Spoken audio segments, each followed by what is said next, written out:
The alarm screamed through the corridors of Station Omega, and Lieutenant Danny Carter sprinted toward the command deck with his heart pounding against his ribs. 3 months ago, humanity had made first contact. 2 months ago, the Krell Dominion had issued their ultimatum. Now the alien fleet hung in orbit like a storm ready to break, and Earth had exactly 1 hour before the invasion began. Danny burst through the doors to find Commander Lisa Grant already at her station, fingers flying across holographic displays. The main screen showed the nightmare above them, hundreds of Krell warships arranged in perfect geometric patterns, each vessel 3 times the size of anything humanity had ever built. Behind them, the blue curve of Earth looked fragile and small. "Status report," Danny demanded, taking his position at tactical. "They're powering weapons," Lisa said, her voice tight. "All stations across the planet are confirming the same readings." This is it. The Krell had been clear in their communications. Humanity was an infestation, a species too violent and unpredictable to be allowed into the galactic community. They had reviewed Earth's history, seen the wars and the conflicts, and decided that the kindest solution was extermination. Quick, clean, efficient. Danny pulled up the defense grid. 12 orbital platforms, 46 fighter squadrons, the entire combined military force of a planet that had only unified 3 months ago when the aliens first arrived. Against the Krell Armada, it looked pathetic. "Sir, we're receiving a transmission," said Officer Kevin Brooks from Communications. "Put it through." The screen flickered, and a Krell commander appeared. The alien's 4 eyes studied them with what might have been pity. Its translation caller spoke in perfect English. "Humans, you have one final opportunity to surrender. We will make your end painless. Resist, and you condemn your species to suffering." Lisa leaned forward. "You came to our home. You threatened our families. You think we're just going to lie down and die?" The Krell's mandibles clicked in what their database suggested was confusion. "You cannot win. Our technology surpasses yours by centuries. This is mercy." "Then you don't know humans very well," Danny said. He cut the transmission and turned to Lisa. "All stations ready?" "Affirmative. Every pilot is in their cockpit." Every gun is loaded. Everyone knows what's at stake.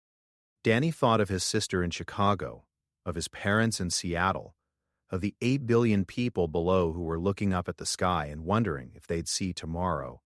The Krell were right about one thing. Humanity had a violent history, but that violence had always been at its worst when humans fought each other, when something threatened all of humanity together, when every person on Earth shared the same enemy. That was when humans became something else entirely. "Open a channel to all defense forces," Danny ordered. "All stations, all ships, all fighters. Channel open, sir." Danny took a breath. "This is Lieutenant Carter on Station Omega. In about 60 seconds, the Krell are going to learn something about humanity that their historians missed. We don't give up. We don't surrender. And we sure as hell don't go quietly. All units, weapons free. Show them why you don't mess with Earth." The timer hit 0. The Krell fleet opened fire, and humanity fired back.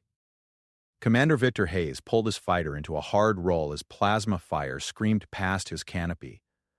Around him, 40 other fighters from Squadron 7 scattered into combat formation, their engines burning bright against the black. The Krell had expected humanity to break on first contact. Instead, every human pilot flew straight into the teeth of the alien formation. Break left, Victor shouted into his comm as a Krell destroyer's main gun tracked toward pilot Amy Rodriguez. She jinked hard, the blast missing her by meters, and came around to strafe the destroyer's sensor array with railgun fire. The tactical display in Victor's helmet was pure chaos. Red enemy markers everywhere, blue friendly markers weaving between them like angry hornets. Station Omega's main batteries were hammering the Krell flagship, shields flaring with each impact. Orbital Platform 3 had already taken a direct hit and was venting atmosphere, but its guns were still firing. "Multiple bogeys on your 6, Commander," called Lieutenant Steve Morrison from somewhere in the furball. Victor glanced at his rear display and saw 3 Krell fighters closing fast. He cut his engines, let momentum carry him forward while the alien ships overshot, then punched the throttle and fell in behind them. His targeting computer screamed a lock. He fired. The lead Krell fighter came apart in a bloom of fire. But for every alien ship they destroyed, 10 more seemed to take its place. The Krell had numbers, technology, and firepower. What humanity had was rage and desperation, and the absolute refusal to accept extinction. "All fighters, this is Omega Actual!" Lisa Grant's voice crackled through the comm. "We're reading a weak point in their formation, Sector 7. If we can punch through and hit their command carrier, we might be able to disrupt their coordination." "That's suicide," someone said. "So is staying here," Lisa shot back. "Who's with me?" Victor didn't hesitate. "Squadron 7 is in. Give us a vector." The acknowledgments came in rapid succession. Squadron after squadron committing to what they all knew was probably a one-way trip. Victor pushed his fighter toward the rallying point, watching his fuel gauge drop and his ammunition counter tick down. Around Earth's orbit, the battle had become a meat grinder. Platform 5 exploded in a flash that lit up Victor's cockpit. The shockwave sent debris spinning into the void. He saw a Krell cruiser break formation, damaged and listing, only to be swarmed by human fighters who tore it apart with concentrated fire. "Forming up now," Lisa transmitted. "On my mark, full burn toward the command carrier. Don't stop for anything." Victor counted 60 fighters gathering around Station Omega. 60 out of the 200 they'd started with. The rest were gone. Bought humanity perhaps another 30 minutes of survival. The Krell command carrier sat in the center of their formation like a spider in a web, 3 kilometers of armored death. All ships mark. 60 human fighters ignited their engines and accelerated toward the heart of the enemy fleet. Krell point defense opened up immediately, filling space with streams of plasma.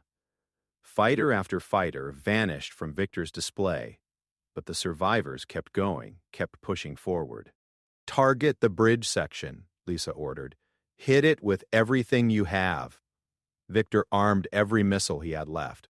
Around him, the other pilots did the same. They were inside the Krell defensive perimeter now, so close to the command carrier that he could see alien crew moving behind viewports. The ship's main batteries couldn't track targets this close, this fast. "Fire!" Lisa screamed. Missiles launched. Railguns blazed. Every weapon humanity had left in this little strike force unleashed at point-blank range. The command carrier's shields held for perhaps 2 seconds before they collapsed. Then the weapons hit armor punched through and detonated inside the ship. The explosion was beautiful and terrible. The command carrier broke in half, secondary explosions rippling along its length. And across the entire Krell fleet, the perfect geometric formations wavered as ships lost coordination with their command structure. "It's working," Danny reported from Station Omega. "Their formation is breaking up. All units press the advantage." But the cost had been devastating. Of the 60 fighters in the strike force, only 12 remained. Victor checked his squadron roster and felt his stomach drop. Amy was gone. Steve was gone. Most of his people were gone. "Reform on me," he ordered the survivors, his voice rough. "We're not done yet." Because that was the thing about humans. They didn't stop. They couldn't stop, not while there was still something to fight for. Down on Earth, in the command bunker beneath Colorado, General Patricia Moore watched the battle unfold on a dozen screens. She'd been a soldier for 30 years, had seen combat in 3 different conflicts, but nothing had prepared her for watching humanity's entire military fight for survival in orbit. "Ma'am, the Krell are regrouping," reported Major Colin Pierce from the tactical station. They're consolidating around their remaining capital ships. But their attack has definitely lost momentum. Patricia studied the display. The Krell still outnumbered humanity's forces 5-1, maybe more, but for the first time since the battle started, they weren't advancing. They were hesitating. "Get me a secure line to Station Omega," she ordered. Lisa Grant's face appeared on the screen moments later.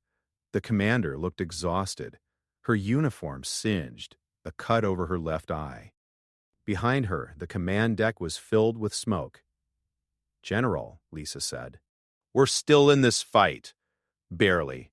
What's your assessment?" "We've bloodied their nose, ma'am. They didn't expect us to hit back this hard, but we can't sustain this. We're down to 30% ammunition, 40% fuel. Another sustained push and we're done." Patricia nodded. She'd expected as much. "How long can you hold?" "Maybe another hour. 2, if we're lucky." An hour. Patricia looked at the data flowing across her screens. In the last 90 minutes, humanity had lost over half its orbital defense capability. But they'd also destroyed nearly 100 Krell ships, including their command carrier. The aliens had come expecting easy prey. Instead, they'd found wolves. "Ma'am, we're getting something strange," Colin said. "The Krell fleet is broadcasting on all frequencies. Put it through." The transmission was audio only, the translator rendering the Krell language into flat, mechanical English. "Human forces, we acknowledge your resistance. We acknowledge your capability. The Dominion Council has authorized new terms." Patricia exchanged a glance with Lisa on the screen. "I'm listening," Patricia said carefully. "You will submit to Krell oversight. Your military will be disbanded. Your expansion into space will be monitored, but your species will be preserved. This is our final offer." Patricia felt anger rise in her chest. Submission. Occupation. Everything humanity had fought to prevent. She opened her mouth to refuse. But then she thought of the 8 billion people below, of the children who deserved a chance to grow up, of a species that had only just reached for the stars. "I need to consult with other world leaders," she said. "You have 1 hour." The transmission ended. Patricia looked at Lisa, then at the officers around her in the bunker. She saw the same conflict on every face, pride and pragmatism at war with each other. "We can't win this," Collins said quietly. "Not as we are now. But if we survive, if we buy time, maybe in 10 years, 20 years, we'll be ready. Or maybe they'll use that time to ensure we never become a threat," Lisa countered from orbit. "Disband our military, control our technology, turn us into subjects." Patricia closed her eyes. Command had never been about easy choices. It had always been about impossible ones. She thought about the pilots who died in the last 2 hours, about the stations still burning in orbit, about every human who'd ever looked up at the stars and dreamed of going there. Then she thought about something her grandfather had told her once, back when she was just a kid learning about World War II. He'd been a soldier then, had fought in Europe. He'd said that sometimes you win by surviving long enough to fight again. That retreat wasn't defeat if you came back stronger. "Get me a line to the other defense commanders," she said. "And someone find me every world leader who's still answering their phone. We need to make a decision, and we need to make it together." Because that was the other thing about humans. When pushed to the edge, they didn't just fight. They also knew when to think, when to plan, when to play the long game. The Krell thought this was over. But humanity had been underestimated before. 1 hour later, Patricia Moore stood before a camera broadcasting to both Earth and the Krell fleet above. Behind her were the leaders of every major nation, united for perhaps the first time in human history. Her uniform was crisp, her shoulders back, her voice steady. "To the Krell Dominion," she began, "we reject your terms. We will not submit. We will not surrender our sovereignty. We will not become your subjects." In orbit, aboard what remained of the Krell flagship, Commander Vexthor felt something he'd never experienced before. Confusion, frustration. These humans had lost. They had to know they'd lost. Why were they still defying reality? Patricia continued. But we acknowledge the current military situation. We propose alternative terms. A ceasefire, withdrawal of your forces beyond the asteroid belt, and negotiations for a treaty between equals. Equals? Vexthor transmitted back. You are primitives who barely reached your own moon. We're primitives who just destroyed your command carrier and 100 of your ships, Patricia replied. We're primitives who proved we'd rather die fighting than live as slaves. Now ask yourself, Commander, how many more ships are you willing to lose? How many more of your crew are you willing to sacrifice? Because we'll keep fighting. We'll fight until every last station is destroyed, until every fighter is gone, until every human who can hold a weapon is dead. Is that what you want to report to your Dominion Council? Vexthor studied the human female on his screen. In all his years of conquest, no species had ever spoken to him like this. Most begged. Some tried to bargain. But this human showed no fear, only cold calculation. If we withdraw, he said slowly, you will use the time to arm yourselves, to become a threat. Yes, Patricia said simply, we will, because that's what survivors do. They adapt. They grow stronger, and maybe in 10 years, maybe in 50, we'll be advanced enough that you'll want us as allies instead of subjects. Or maybe we'll become the threat you always feared. Either way, Commander, that's a problem for the future. The question is, what happens right now, today? Do we keep killing each other? Or do we find another way? In the bunker, every screen showed the Krell fleet. The alien ships hung motionless in space while their commander considered. Patricia knew she was gambling with billions of lives, but she also knew that Vexthor was doing the same calculation she had done. Sometimes the hardest part of war was knowing when to stop. The Dominion Council will not approve this, Vexthor finally said. Then go back and convince them. Tell them that humanity isn't worth the cost. Tell them whatever you need to tell them. But get your ships away from our planet. 30 seconds passed. A minute. Patricia could hear her own heartbeat in the silence. Then Vexthor spoke. Very well, human, we will withdraw to the asteroid belt. You have 6 months to send negotiators if you fail to appear, or if we detect military expansion beyond your moon, we will return. And next time, there will be no mercy. 6 months, Patricia agreed. We'll be there. The transmission ended. On every screen, the Krell fleet began to move, their engines igniting as they pulled back from Earth orbit. In the bunker, someone started to cheer, but Patricia held up a hand. We didn't win, she said firmly. We bought time. Now comes the hard part. We have 6 months to prepare for negotiations that will determine humanity's future. 6 months to build ships, to advance technology, to become a species the Krell will think twice about threatening. 6 months to prove we deserve to be among the stars. She looked at the officers around her, at the world leaders on the screens, at every face turned toward her with hope and fear and determination. They think we're violent. They think we're unpredictable. They think we're dangerous. Patricia smiled, cold and sharp. Let's prove them right. Let's show them exactly what humanity becomes when you back us into a corner, and let's make damn sure that in 6 months, when we sit down at that negotiating table, we're sitting as equals. In orbit, Danny Carter watched the last Krell ship disappear into the black.